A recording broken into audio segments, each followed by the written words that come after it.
Welcome to Wake Up with Joni, the podcast where we explore life's turning points, awakenings, and the path to living with bold authenticity, purpose, and power. Today's guest is someone who walks straight into the fire of transformation for himself and others. Adrian Koehler is not just a leadership expert, he's a master of courageous conversation, radical responsibility, and calling people forward into their highest potential. With a background in philanthropy, critical care medicine, and ministry, Adrian brings an extraordinary lens to the art and soul of leadership. He's the founder of Take New Ground, where he trains entrepreneurs and executives to lead with integrity, precision, and heart. So I'm really excited. I want you all to get ready out there for a no holds barred conversation about what it really takes to lead in business, life, and within yourself. Welcome, Adrian. Oh my goodness. Whoever that guy is that you just described, I'd like to meet him. He's a cool dude. That you get that response a lot. Thank you. You're very welcome. You're very welcome. It's part of the art of what I do. I love it. No kidding. No Yeah. kidding. Figure out who people are. So I always like to start with, what is your story? How did you come to do what you do? Usually there's a dark night of the soul or an awakening or an event or something. Is that true for you? Yeah. That's interesting. So even the question is interesting to me. Like, how do I come to do what I do? I tend to maybe ironically or annoyingly be poetic. So the thought is, this is who I am. It's not what I do. I don't know Hmm. if that resonates with folks. I think people that are most satisfied in life, they've got a vocation that matches their identity, or at Mm. least who they are committed to becoming, at least, or who they want to be. So it is what I do, but it's also just, thank God, a landing in like like who I am and who I've always wanted to be expressing itself. But I'll get back to your question.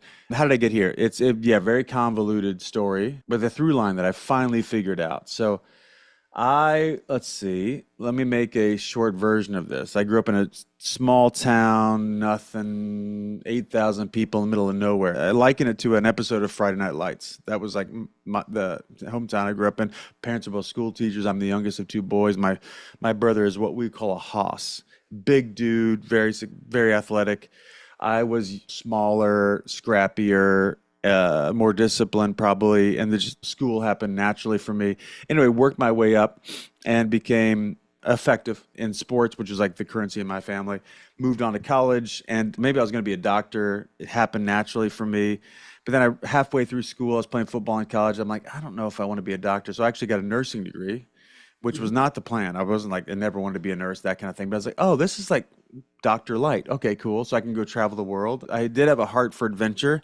I grew up in a faith background. If you're in Southern Illinois, that is the buckle of the Bible Belt or something like that.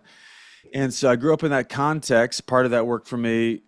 A big part of that didn't work for me, but the themes did for sure. So anyway, I kept the themes. Anyway, I came from that background from an ethics perspective and from a vision perspective. Is like, hey, go make the world a better place. That was Mhm. definitely in my mind, and go be a part of helping it be that, right? So like, i.e., be servants. My parents were both big servants of the community in several ways.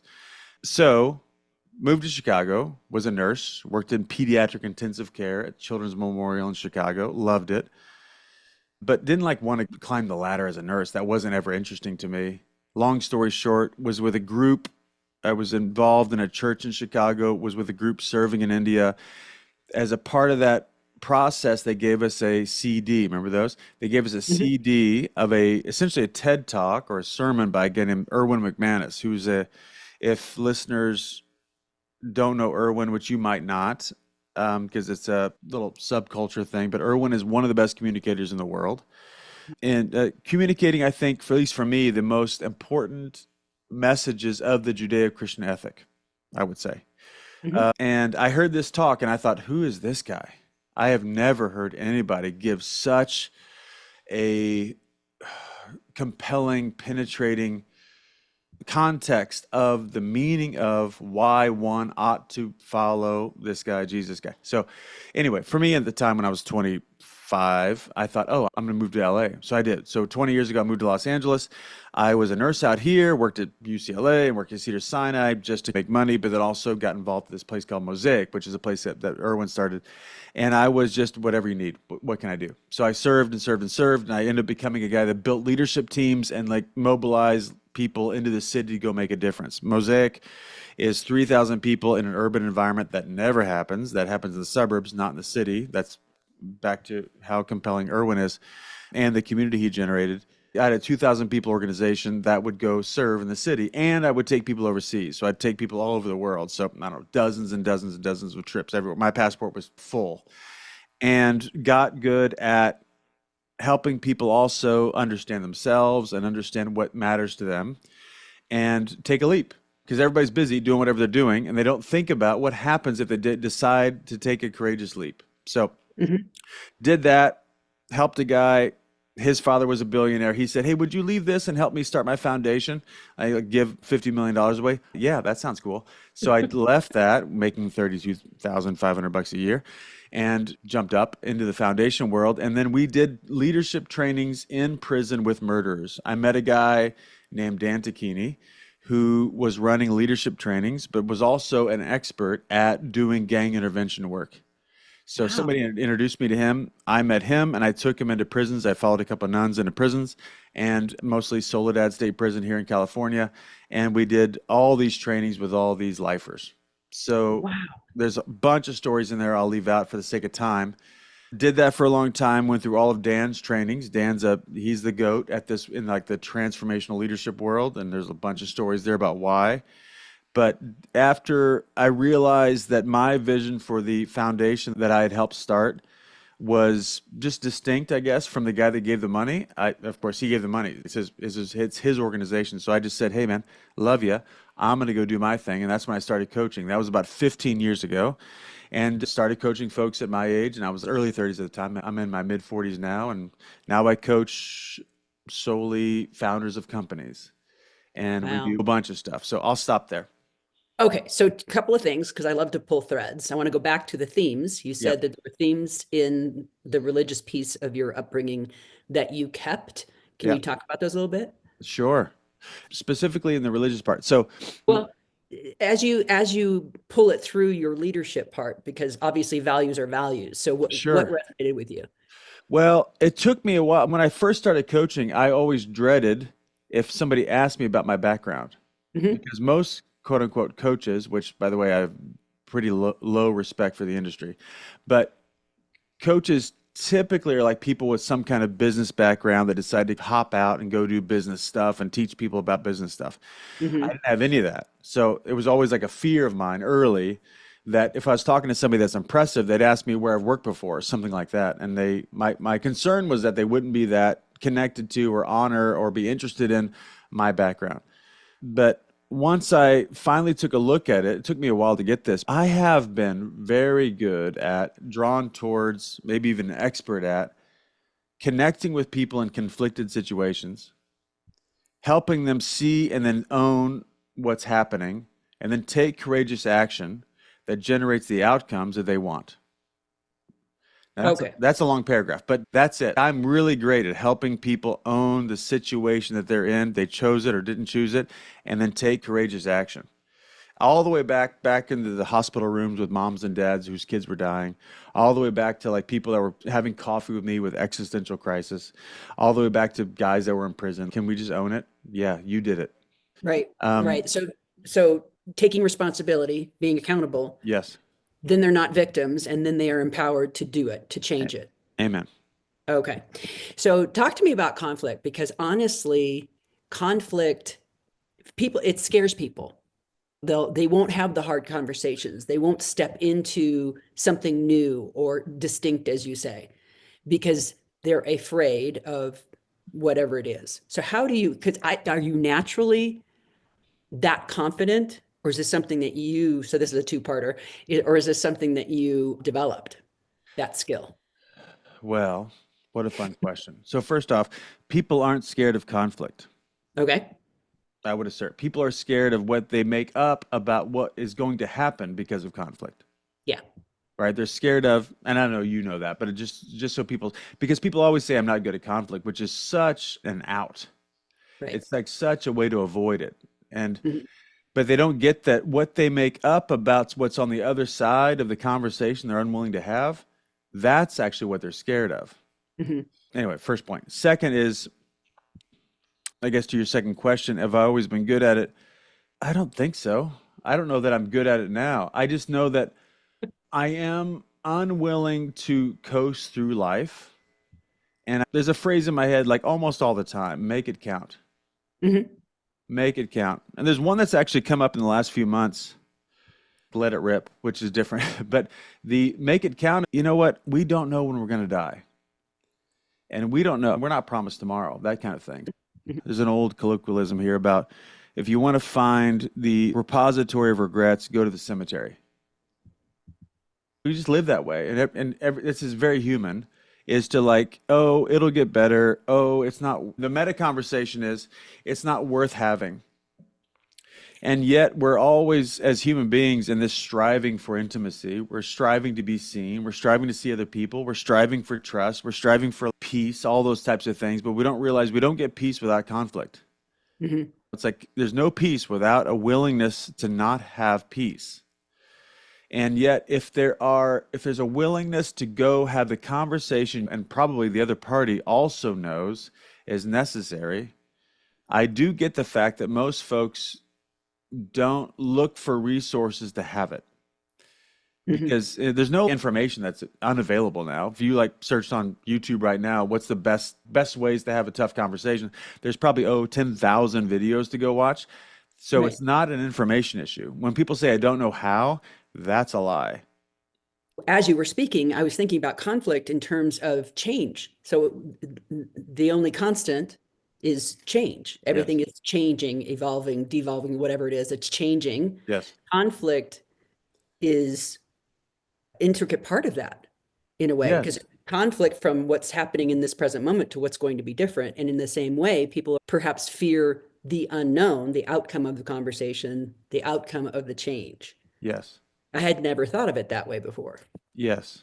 And I think folks just this is all human, by the way. It's not like anybody's arrived. I haven't arrived here either. But there's a natural resistance to owning the fact that I get to generate the future that I want. That might even sound arrogant to some people. No, It's I think that's you're speaking our language. okay, Carry, good. Yeah. carry on. So, Yeah. yeah, if I just sit with that for a second, let's just say that whatever's happening, I wanted to have it happen. That's a Mhm. pretty daring assertion, by the way. Most Mhm. people will not take on that view. But let's just Mhm. say whatever's happening now, I want. Even the problems I have, I want them. That's a Mhm. really crazy idea that most people are not willing to get close to. But let's just say the problems I have, I want. The successes I have, whatever's happening now, I want. Therefore, let's say whatever happens next, I get to generate. Mhm. I don't mean that in like any kind of woo-woo way. I'm just like, hey, let's just say I get to have a vision. We know this neurologically that future-based thinking generates present state. We know that. If I Mhm. thought this podcast was going to be a waste of time, I would show up and I'd actually make it a waste of time. Why? Because my brain is used to generating what I tell it, what my mind tells it to generate. Mhm. So there's a whole bunch in there, but I'm guessing your listeners are very sophisticated, so I'll jump past that. But if you're willing to declare what you want, then conflict is not conflict. It's just the conversation that's necessary. Yeah, stepping stone. Yeah, The onus out of it yeah, and become something that we can actually look for, but in a yes, constructive way. yeah. It doesn't need to even be conflict. Just hey, this is what I want, the Mhm. future I want. Here's what I think's happening now. Let's just whatever. Let's say I'm having a tension or a conflict or whatever with Tom. Let's say Tom. So Tom and I are in conflict, and he's in a whatever necessary part of getting there. Hey, here's what I want, Tom. What do you want, by the way, Tom? Okay, good. We seem pretty aligned. Wonderful. Here's what I see happening. Great. What do you see happening? Mhm. So now Tom and I are on the same side of the table. Mhm. And because we either want the same thing, if he and I want something different, oh, great. Now we actually know the conversation to have is like, here's my vision for what I want. You seem to want something else. Let's say Tom works for me. Well, that doesn't work, man. It's okay. but I'm not going to get off it. This is what I'm up to, period. This is where I'm going. So if you've changed your mind or things were unclear early, I totally get it. I don't blame you for that, but let's find a way to help you get what you want because I want something else and I'm the boss, Mhm. you know? How do you feel about the tool of repeating back what Tom is now saying? Sure. Oh, yeah.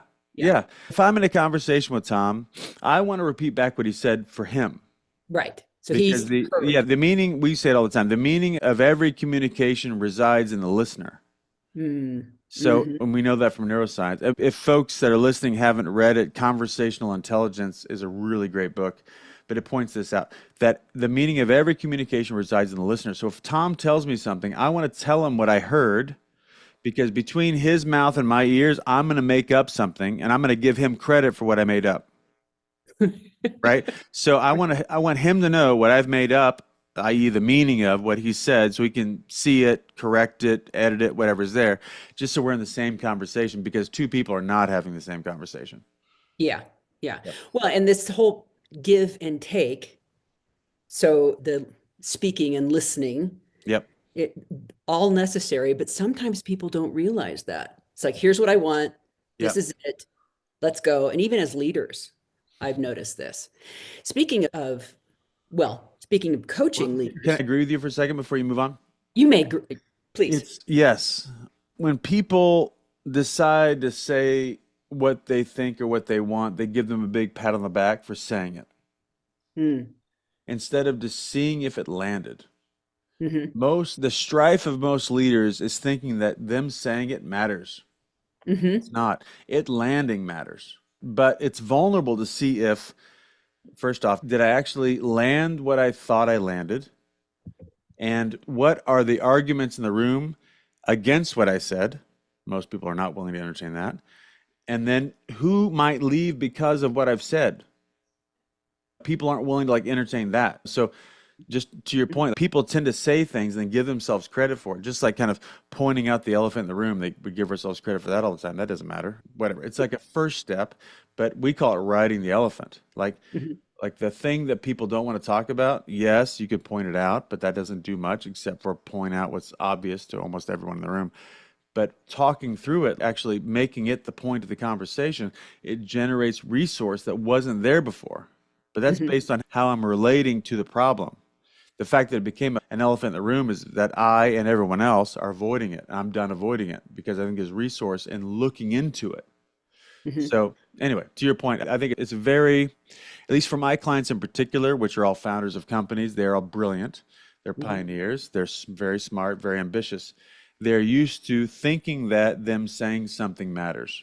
And I have Right. to remind them that no, it landing is what matters, but you'd have to be a lot more vulnerable than you're willing to be to make it count. Well, and they get there through, and this lovingly, arrogance. They get through Yep. intelligence. They get Yes. through courage. They get there through all these characteristics that are powerful. Yep.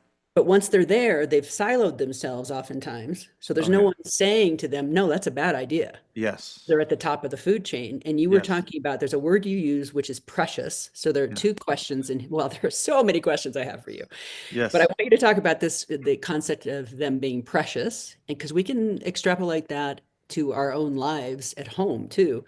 And then the other piece, oh, ego, because what you were talking about in the I and me saying something and then that matters, that's just ego.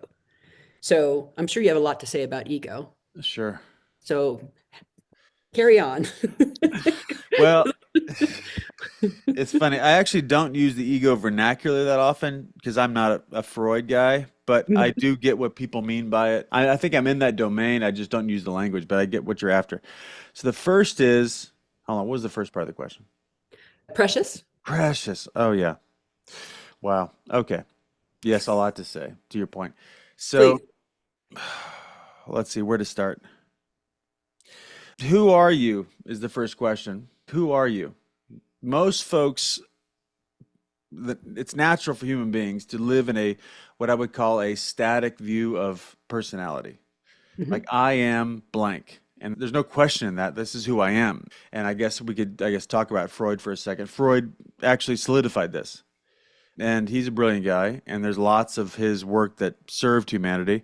I think the meta conversation of his work did not serve humanity because Freud had what's called an etiological view. I am the effect of the cause, and I am not the cause. It is the cause. It might Mhm. be it's obviously history. That's why all psychotherapy is let's start when you were 4. Tell me about what happened when you were 4 years old.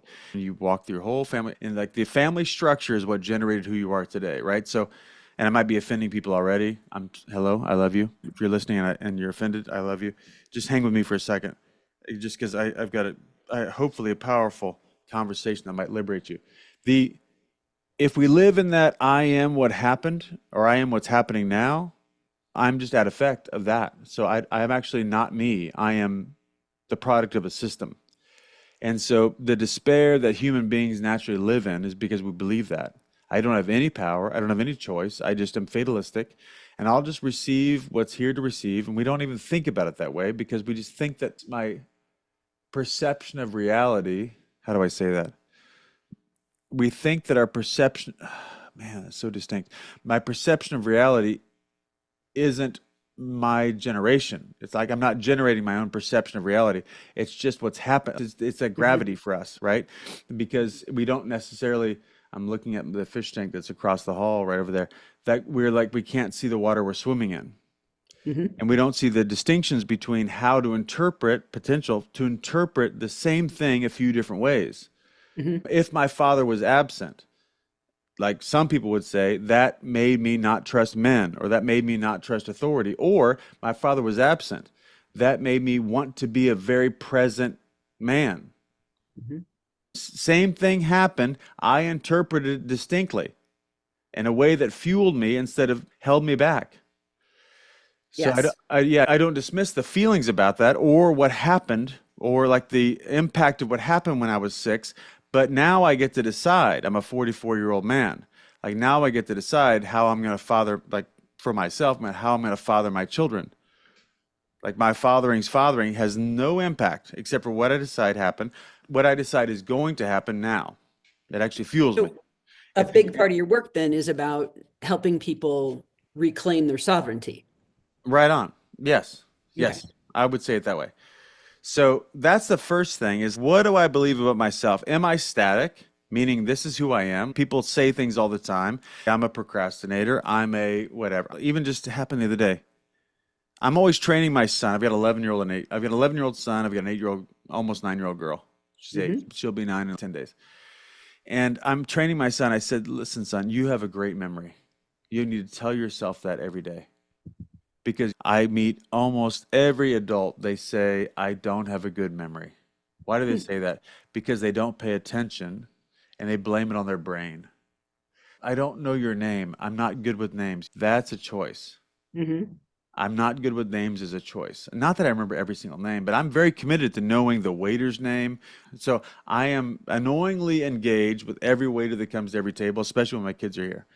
Just Hmm. because I want to train them how to engage with someone so that it matters, right? So my point is that I'm training my son to have an engaged brain so that it does what he tells it to do. Because Hmm. the brain is a passive writer. I am not a static personality guy.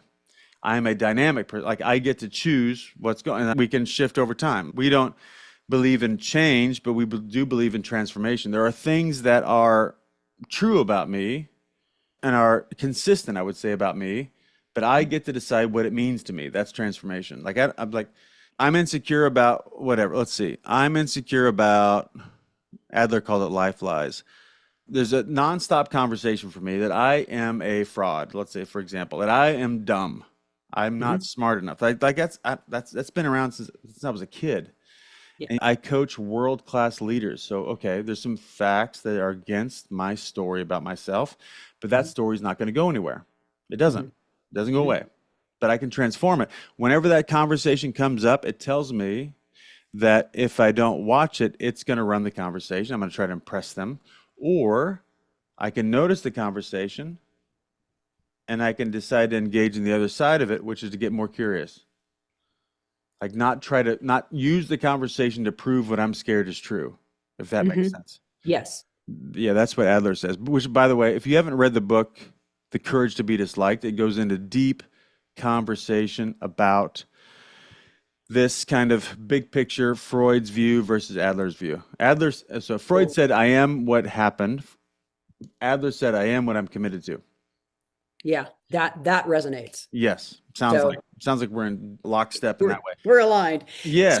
this also aligns with a question I was going to ask later, or when it came up, the whole imposter syndrome. So Yeah. you deal with a lot of leaders, and that seems to be a pervasive lie that they're telling themselves. So you would say to them the same way you just talked to yourself.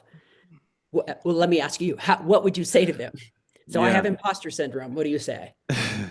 Well, isn't that fun? Well, keep going. How's it working for you? Yeah, yeah, and I realized I never got to the precious thing. But the imposter syndrome part is like, yeah, when something really gets connected to the zeitgeist, people just attach themselves to it.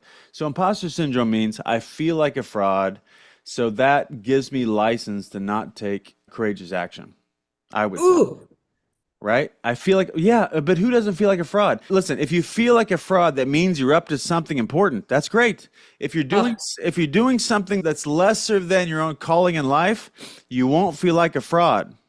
If I was wow. working on the dump truck, I wouldn't feel like a fraud. If I'm doing this, I would feel like a fraud because Right. You just dropped three truth bombs in a row. Bam, bam, bam. So I'm gonna go, I'm no. gonna transcribe those.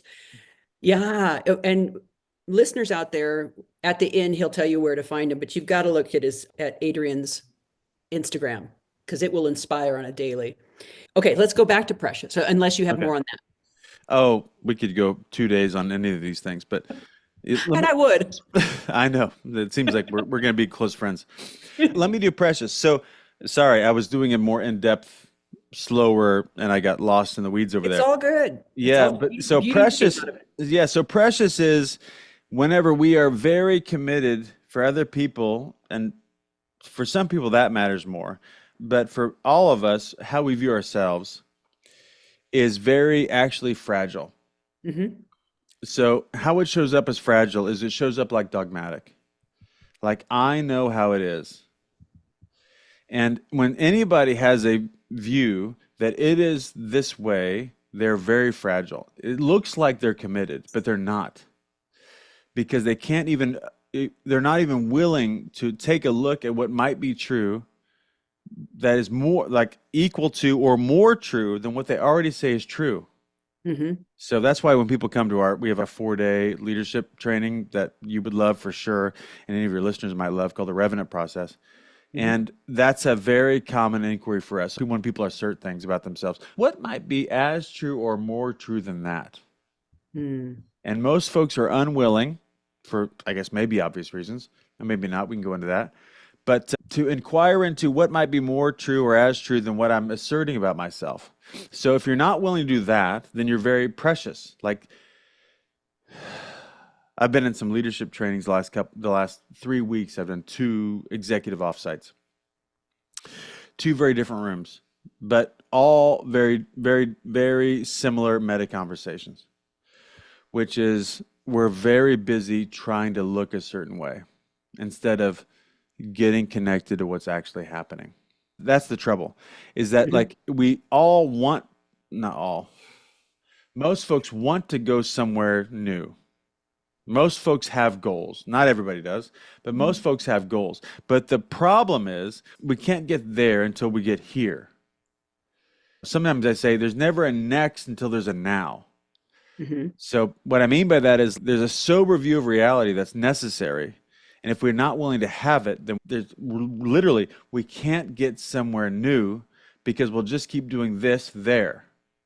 Does that make sense? Yes. Yes, Is it that weird? absolutely makes sense. And so let me see what you think about this. If the leader, if a person Yep. thinks that they are their position, their title, their knowledge, they Yep. think that that is where their worth and power lies, Yep.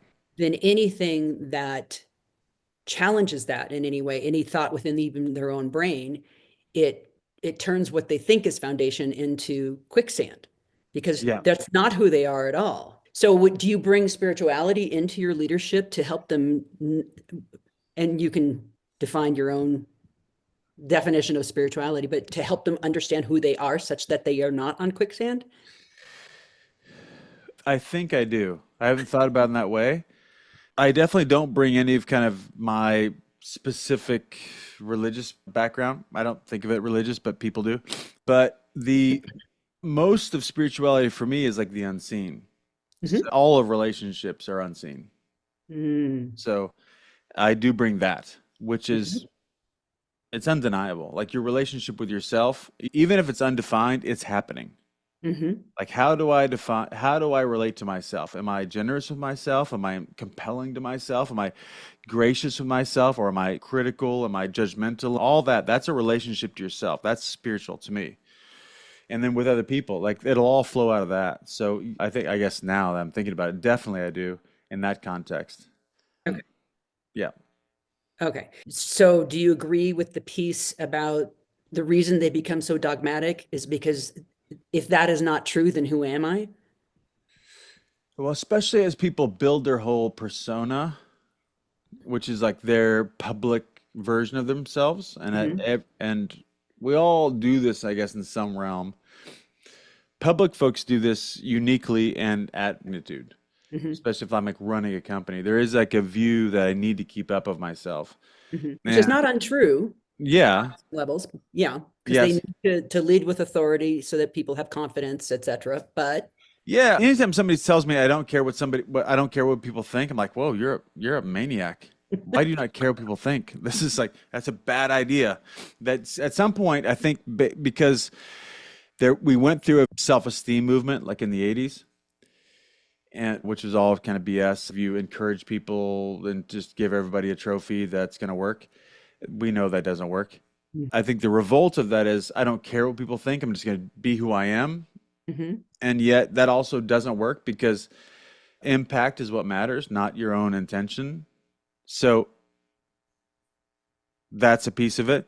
But I think to your point is like people get really superstitious about their own persona. And so, but Hmm. persona, like the thing we're all trying to convince somebody else of who I am, Right. The instead of mask. some bit of like confidence that, hey, I'm a mess and I'm amazing. I'm both. I'm Hmm. both sinner and saint. That's my thing. We're all mixed bags. Like we've got both. We're like, I'm glorious and I'm all dark. This is it. I'm full of snakes and I'm full of light. Welcome to the show. So Hmm. I'm not busy as a person. I'm not busy trying to convince anybody about me being all we naturally we call it four survival needs: look good, feel good, be right, be in control. Those are gravity for human beings. Hmm. Until something else is more important. So connecting with you is more important to me than you thinking XYZ about me, Hmm. right? So I tell leaders all the time, listen, your struggles, your challenges, your questions that you live in, all that, those are ways to connect to your team. Because guess what? If you have them, they have them in spades Hmm. because they don't have the authority you do. So the ability to your point, I think earlier, the ability to talk about those in a way that bring people closer, that's the gift. So if you're willing to like share your struggles in a way that generates people getting closer to you, that's a gift. And I think especially people love to complain about millennials and all that stuff, which is so boring to me. But Right. it's like, dude, just like Really? grow, just Yeah. grow, just Yeah. grow. I know it's challenging. Just grow. They're not like you. I get it. You Yeah. want everybody to be like you. I understand. And you're better than them. I get it. But listen, However, yeah. However, they're not going away. There's a conversation that happened at their level, and if you don't connect with them, you'll lose. So mhm, on that a huge piece of population. exactly. I want to pull a thread on what you said about barometer, caring about what people think. The distinction to me in my head, Yep. I don't care what people think in terms of what my self-worth and my mission is in the world. I know what my purpose is. I know what my mission is. They Yep. can say whatever they say. However, you're saying care about what people think in terms of feedback so that you know, are you on track? Is there another place you need to go? Is there something you need to add or take out? Is that Yeah, I think yes, I would just say yes to that, just to add some extra language to it. I'm not a slave to what they think. I just care enough about what I'm about mhm. to care about what they think. Okay? Right? So Mhm. anyway, that's exactly what you said. But it's like, no, I'm who I am. Most people are not willing to stand that way. But if Mhm. they do, then actually, if I do care about what I am, I need to see if it's happening out there, because what's happening out there is what matters. If someone's saying, I love my wife, and their wife doesn't get their love, they actually don't love their wife, Mhm. right? If I say I'm about something and it's not happening, I say, you're lying. And I don't Mhm. mean that like in a tough way. I say it kind of bombastically in that way. But if it's happening, like intention equals impact. So look for the impact to see if the intention is true. If I say I love her and she doesn't get my love, then something is missing from me. Mhm. So Mhm. then if I actually want to be that, if I'm committed to be that, then I'll actually look and see what needs to shift in me. Yeah. So I need to be love. I need to be love, not love her or be in love with her. It's be love in her presence, be love with her. Yes, yes. Yeah, I would say that. But as you like, I guess, roll that out, make that a reality. I just got a voice note from a guy last night who's an old friend of mine. I've known him for probably, 10 years. I haven't seen him in probably 5 years. He moved. And he's gone through a huge personal transformation. So he's just reconnected to me, which is wonderful. Such a gift. He Mhm. went through this big thing where he went through this guy's therapeutic process with a buddy of mine in Nashville. Anyway, he's got this whole thing going on for him, which is great. And he just went through this family vacation, and they had a traumatic event that happened. Mhm. And he just kind of reported on all that happened. And he's trying to be with his wife because the traumatic event happened for his mother-in-law. So his question was, how can I be with her in a way that serves her? I'm like, that is the only question that matters, man. Mhm. And you don't know what it is, by the way. And Mhm. even the ways that you've judged yourself in the past, that might be what's needed for her. But just inquire and see what works. Mhm. See what works. As you're talking about, again, there are so many places we could go with you because Yes. you have a vast well of knowledge. And I can't tell you how excited I was to talk to you, to be honest with you. One of the Very things kind. that I do want to get your take on is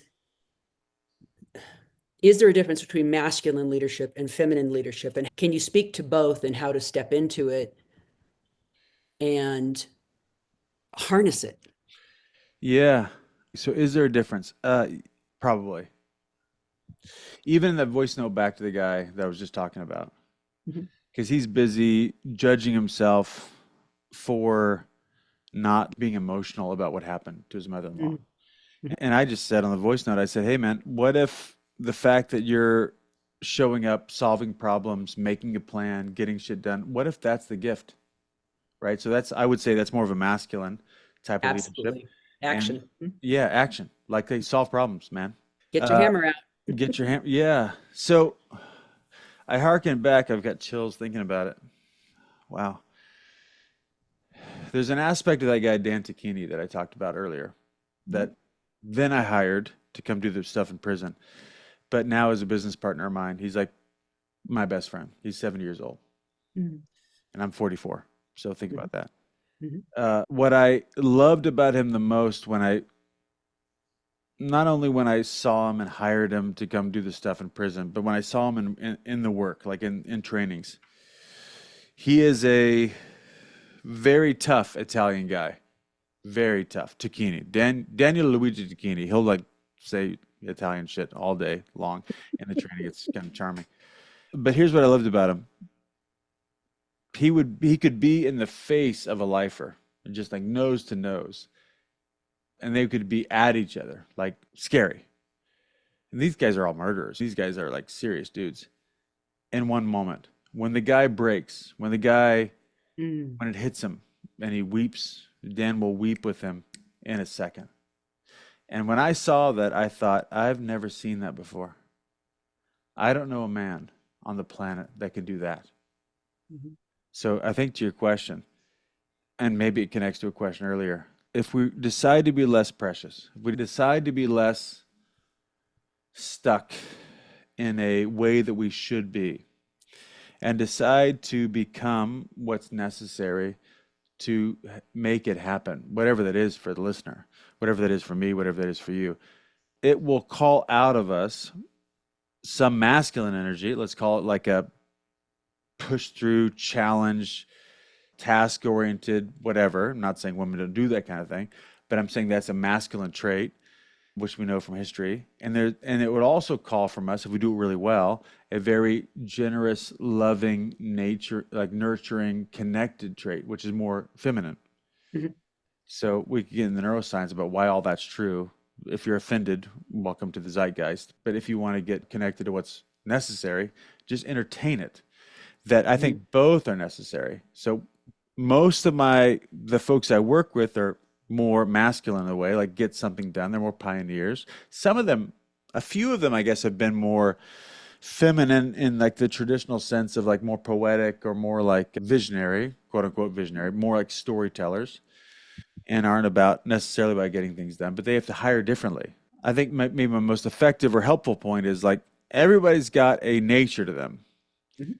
If you lean one way or the other, the point is to see where you are naturally, to own where you are naturally, and to stretch yourself in one way or the other, and to hire well. So if I skew more masculine, I better not only hire more feminine, but also honor it, which is Mhm. hard for the human brain to do. What we do naturally, we don't honor. Mhm. Mhm. So, So I'm working with a team now that's mostly men. yeah, And to their credit, they really wanted to know, how do we honor, and they didn't say it this way, but how do we honor the feminine? So there are 5 out of 25. And it's, why haven't we hired more? What do we, it was a great question. They really were open to it and wanting to know from a place of generosity. that's great. Yeah. What type Um, of industry? it's actually paper products. Okay, Yeah. cool. Like manufacturing stuff? Yeah. Yeah. Yeah, that's great. Yeah. Distribution, that kind of Salt thing. of the earth type folks. Exactly. Yeah, Exactly that. These are real people. It's been a real joy. yeah, But you said the word offended, which I think if people are offended, and help me with this, yeah. they need to lean into it. Like, why am I offended? Why? And it doesn't even matter what you were connecting that with, because I think it's cool if people get offended. That means, one, they're listening, and two, there's something for them to lean into and learn about themselves. What would you say? Yeah. Well, I often say about myself, at least in my work life, I think it's true also in my personal life, I'm pretty unoffendable. Mhm.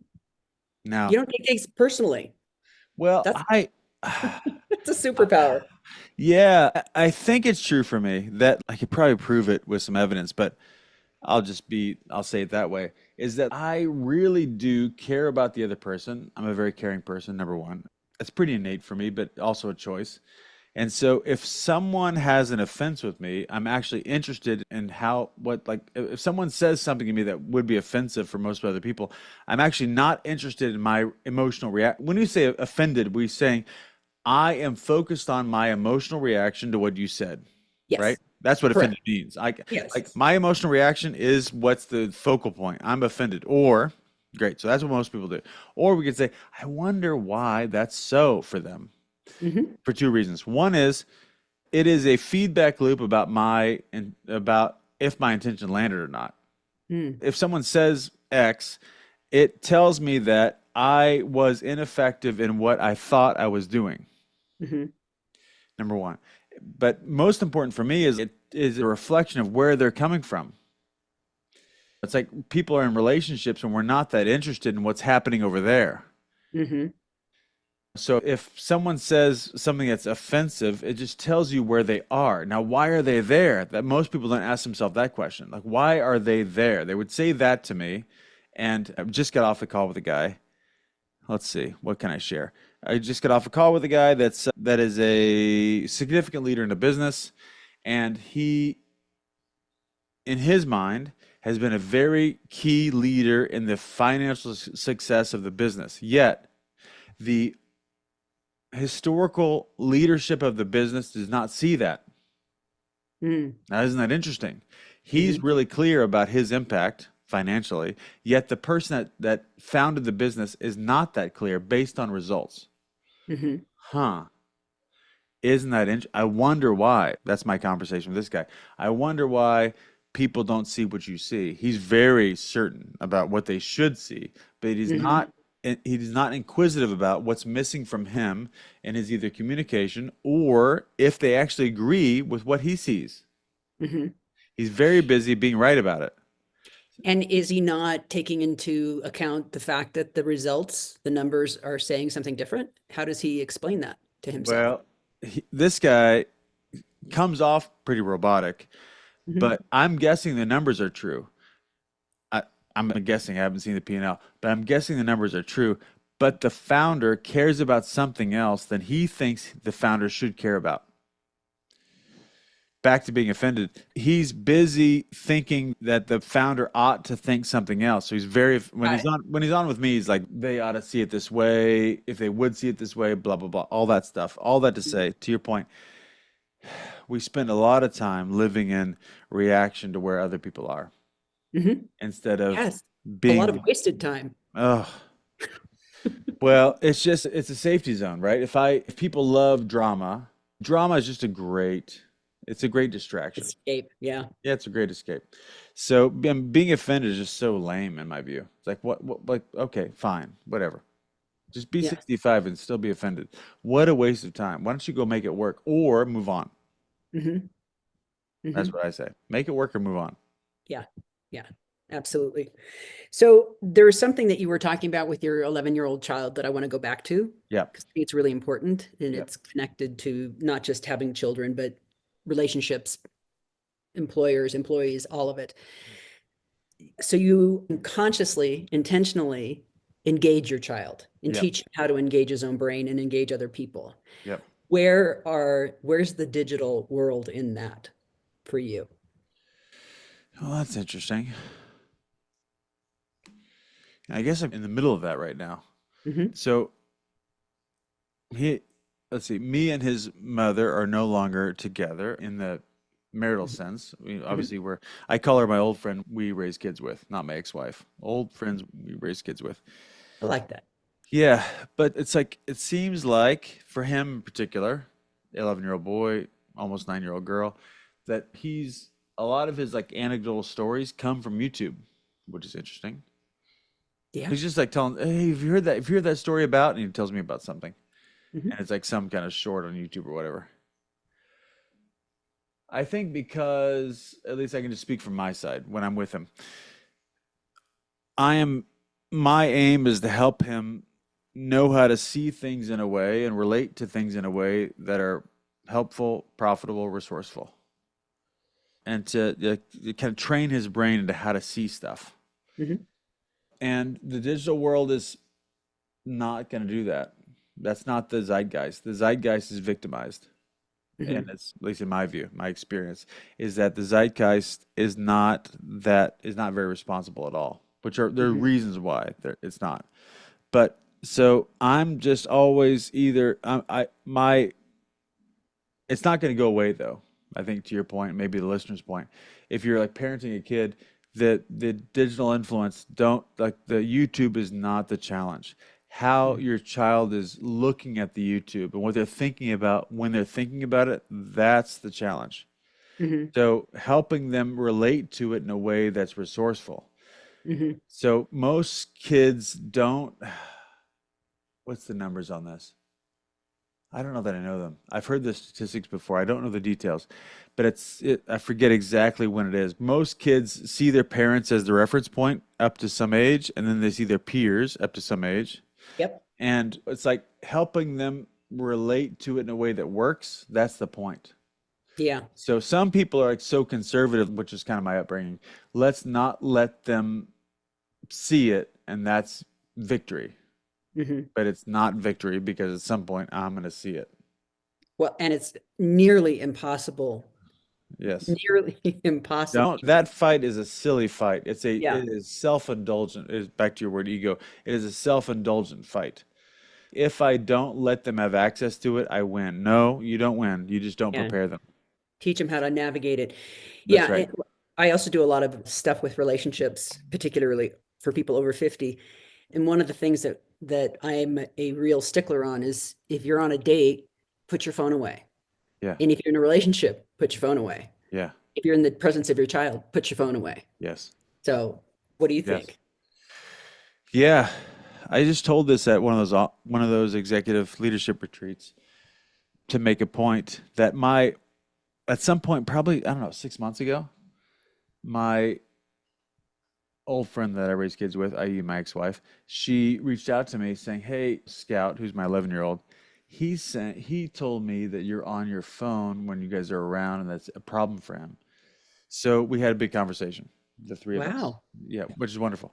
And Yeah. but what hit me is, okay, what's missing in the relationship that Scout wouldn't bring that to me? Oh. Right. I'm going to listen. It was easy to facilitate a conversation. I was surprised by it. We talked about it. I think about it all the time now. Hmm. That was 6 months ago. But I was just thinking about, like, what was missing from me that Scout wouldn't say, "Hey, Dad, hey, can we," like that type of conversation. So to your question, the human being is is always gauging on attention. So it is let me make a couple points here. First off, I'm with you that if I care about the person, if I want them to get that I care about them, be off your phone. Hmm. If I'm on a date, whatever.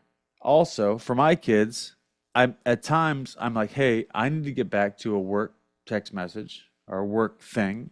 And I also want them to get that that matters to me. Hmm. Like, it's not like I have to do it. Like, some people relate to work like it's a necessity. No, no, no. This matters to me. I'm not like a work-life balance guy. I'm a work-life integration guy. Oh, So like wait. Oh, more that's a on whole that. thing. That's a whole thing. I want to Well, talk about that whole thing, but finish. yeah. Yeah, well, in this context, I want my kids to get that and some people don't relate to work this way, but I do. My work is my life. It's not like my work does not generate who I am. My work is an expression of who I am, if Hmm. that makes sense. Hmm. So my commitments to my clients is not some kind of casual thing. So if you ask my kids why I'm traveling, they won't say, "Oh, dad has to travel for work." They wouldn't say that. They would say, "Dad has to go travel to meet moms and dads to be better moms and dads."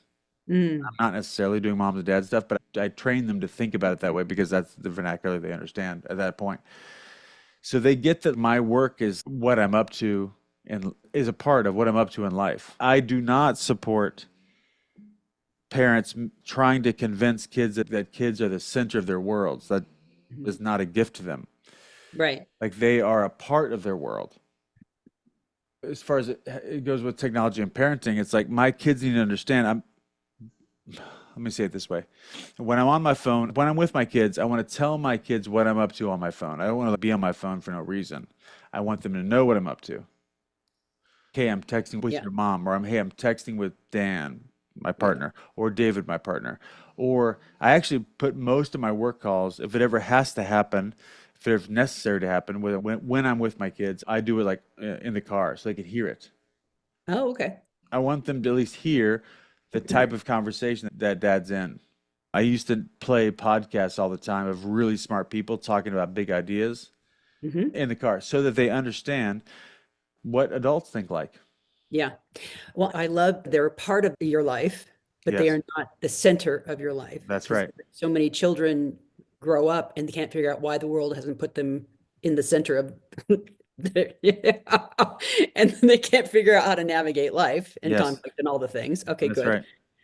And then let's talk about if we're done, if you want to, anything more on that, but let's talk about the integration as opposed to work-life balance. I think it's a huge topic. And Hmm. okay.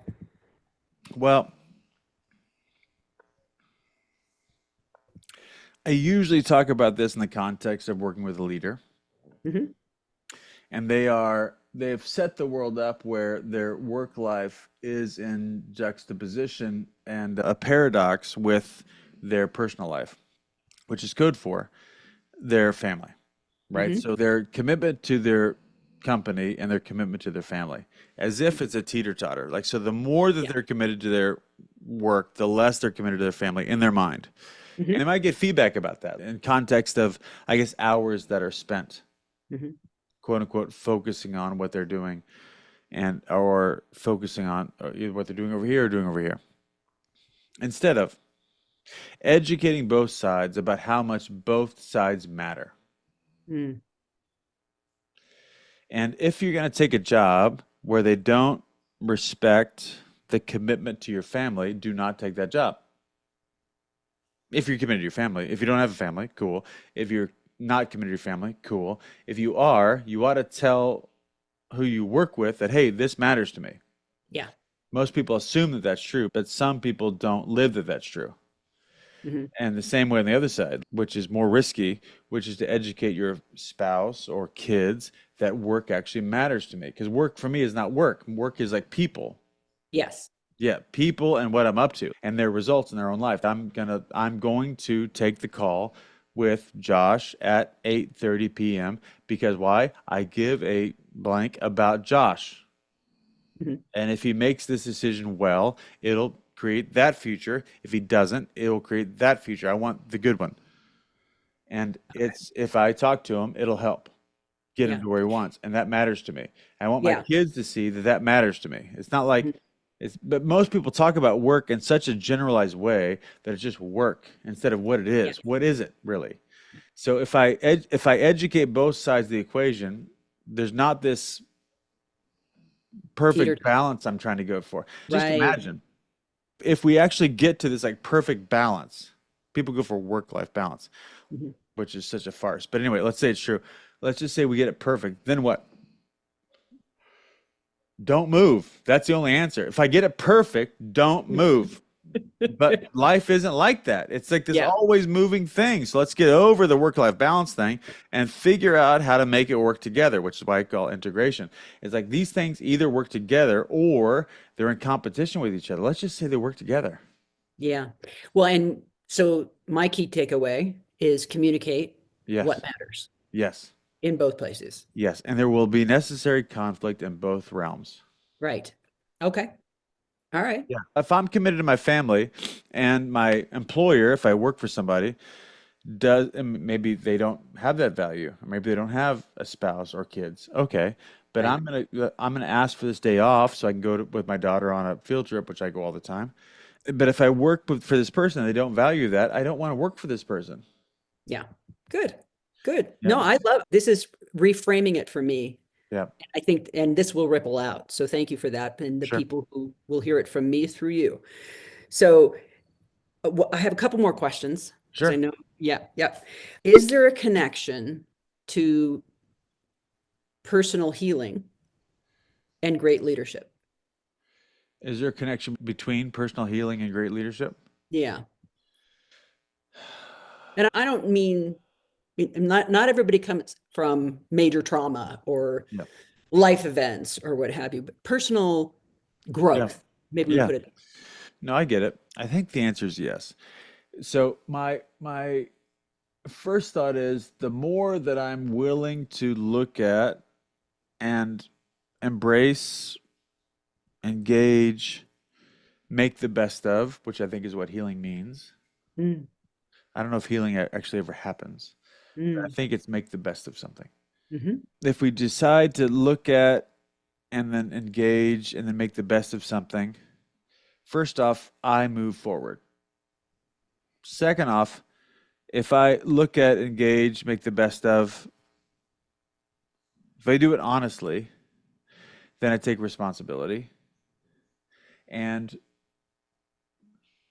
most side comment, most people live in a very moralistic view, right? Mhm. Everything's good, bad, right, wrong, all that. We live in this kind of categorical view of life, which I think is pretty limiting, which I, just like everybody, prone to, especially if you come from any kind of religious background, for sure, you're Mhm. prone to. Mhm. But if you can see your own, what we would say, if you can see your own dark side and own it, then I can see somebody else's and I can have grace for it. Yes. So we call it in our world hug the cactus. Yeah. So whatever like the problem is, it's not a problem. It's actually something that is needed to embrace. It will hurt you, i.e., hug the cactus. But if I Mhm. own it, that's why every relationship I've been in, like when we're watching a TV show, The woman I've been with has always loved the hero and hated the villain. That's why they write the story that way. But I've always loved the villain. I Mm. get this guy. Why? Because I get his struggles. Why? Because I'm familiar with my own. So Taylor Sheridan knows this. Yes. The protagonists are always very complex. Yes. So Yes. they're both the hero and the villain all That's in right. one. Those are the ones That's I right. love the most. But That's right. anyway, That's I right. jumped in there. Yeah, yeah. Talk about Yellowstone, you talk about Breaking Bad. I mean, Yep. so yeah, a chemistry teacher that ends up selling meth to provide for his family, is that good or bad? Tell me. It's like, oh, what would you do? That's why even in my own darkest seasons of my life, Hmm. I remember asking a guy who was a guy that I would have called a friend at the time, which I made, I think, some necessary decisions for the sake of my kids. And I'm like, hey, what would you do, man? And he had no answer for that, obviously. Like, Hmm. let me get back to your question. Is healing connected to great leadership? Yes. Why? Because if I am willing to see all that's there, either what happened to me or what I chose to make up or respond to what happened to me, then I can have both. First off, I become more resilient. Second off, I've got more space for those that are in that process. Hmm. So if Hmm. somebody's lying to me, I have no problem with that. I don't mean that's not a I don't mean that's not a problem. That I have no problem with that. If they're lying to me, I have an almost 9-year-old daughter. She lies to me all the time. I am inquiring into it all the time about what it means for her and what it means Hmm. for me and what it means for her future. Hmm. Like, Hmm. hey, her name's Charlie. Hey, Charlie. 'Cause I tell my kids very unapologetically, my job is to make you a young man and a young woman that people want to be around. That's my job. I think that's the job of a parent. Hmm. Her lying, of course, like emotionally feels disrespectful to me. Hmm. But I want to talk with her, which I do, about her strategy. Do you think that lying to me is a good idea? Like, What really? is the outcome you're actually looking Yeah, for? like, hold on, you want to get this, but you're lying about it. You think that's going to get you there? Hold on, I want you Hmm. to think about that. Wow. So if we can embrace the things we'd like not to embrace, it makes us more resilient. It makes us more bulletproof, Hmm. personally, and makes us more attractive because I do know. I think this is innate with me, but it makes you very disarming. If you don't judge, Yes. I think the biggest pandemic, I would say, for humanity is shame. People love to shame themselves. They Hmm. act like it's like something that's happening to them, like it's an Hmm. emotion. I think shame is the glorious strategy of shame. Hmm. Shame is a strategy for hiding. And Hmm. if I decide to not hide and decide to own and decide to engage and decide to make it better as much as we can, then when we see somebody else at stage one, we actually have empathy for them. We know what it's like to be them. Let's say that Susie is not delivering on her outcomes. Well, what's it like for Susie? That's the question. Hmm. Not like how bad is Susie, where Hmm. most people go. What's it Right. like for her? I bet she doesn't want to not hit her outcomes. What's it like for her? And what does So she need to do what she needs to do? that's right. That's right. Yeah. Yeah, Wow. So much stuff, my new best friend. We could go on for hours. I know. I would love to hear if you could share where they can find you. Do you do private coaching? Tell me what you're doing now and where they can find you. What I'm doing now. Oh, wow. That's a big answer to that. Let's see. Let's start with where they can find me. If you Okay. want to connect with me, love to connect with anybody that's listening, just because if you're in Joni's world, you're my people. So Adrian.k on Instagram. Just hit me up there or Adrian at takenewground.com, whatever you want. But Instagram would probably be easier. Takenewground.com. That's the name of the Okay. company. Okay. We do all sorts. So I do spend my time coaching founders of companies. Or if folks aren't that in that category, no problem. Let's just talk. And I've got people in my world that are amazing, that I've trained, that I've worked with, that I refer people to. They're all on my team. I don't know many coaches outside my team. I don't spend any time trying to find other coaches. Just because if you went to my personal website, adriankoehler.com, Koehler.com, you'd see that the headliner is most coaching is bullshit. I actually believe that. So anyway, And you're if not you, wrong, Adrian. You're not I, wrong. I've got lots of evidence why that's true. So anyway, if you reach out to me, Adrian.K on Instagram, I'll connect with you. Nice. Um, but that's what I do. We do tons of stuff though. So I coach founders. I spend time aligning, I would guys say aligning leadership teams, which Mhm. usually is a much more robust conversation than some people want to have. But the people that end up hiring us know we need to have a very human conversation, Okay. i.e., conflict. People hire us for strategy all the time, which is great, which we can do all that. That's not the hard part. The hard part is how people are relating to what's happening. Yeah. That's Okay. both mysterious to people and very contentious to people. How do Mm, we get folks relate? So, what are you going to hire a therapist? That's not going to work. We do plenty of consultancy with companies and we'll get embedded at times and do that kind of deeper work. So, we can do that with folks. And we also have Take New Ground Capital Partners, which is also like an incubator for new startups. If you guys want to go what's next beyond protein bars, it's fiber. And so we just launched a company called Flora okay. with an old client of mine named Jenny from Jenny's Ice Cream. If anybody likes Jenny's Ice Cream, so There you go. go check out Flora. But if you want to have a deep dive in any of this type of conversation, we do a thing called the Revenant process. That's a 4 day, which I referenced earlier. We do 2 or 3 a year. We surveyed 2,000 people recently. 97% said it's in the top three most impactful experiences of their life. Wow. I want to get that I'm right. not surprised. Oh, Just, it's deep. Well, yeah. listen, Dan is the GOAT. When Dan got into this world, he started a coaching company. It was called The Coaching Company in 1980. So he was Wow. around before it was an That's, industry. yeah. He was the industry. So Wow. all that to say, we've got tons of resources for folks, love people deeply. I have no problem challenging people into the next season of their life. So we do both. I call it fierce advocacy. Yeah. That's why I said I'm not surprised that it's the most impactful because you have no fear in holding the space for them to move where they need to go. Right So on. Right on. thank you so much for what you do. I have one more question. Yes, hit it. How do you recommend that our listeners go out and live their most alive lives? Oh, what you're most scared of? That's the path. Hmm. Like that thing that bothers you at night, that's it. If you're wondering if you can get past it, no, you can't. That's the thing that will be the path. The point is that the things that bother us most, the things that we think are our biggest hindrance, can become the greatest gift, Hmm. the thing we ride. Hmm. And if we don't, your question was about what people ought to believe that could move them forward. My point was like the thing you're avoiding is the way, the obstacle is the way. So the thing, and if you don't know how to even put your arms around that, first off, number one, I get it. Number two is you got to think about it. If you want to have the life that your biggest fears create for you, or have the life that are beyond your biggest fears. Yeah, Nice. Thank you. you're Thank you welcome. for being here. Yes, good to be with you. Yeah, I really appreciate you. I appreciate your time. I would love to do this again sometime. I know you're a very busy human, so Let's do it whenever you um, want. We'll find a time. all right.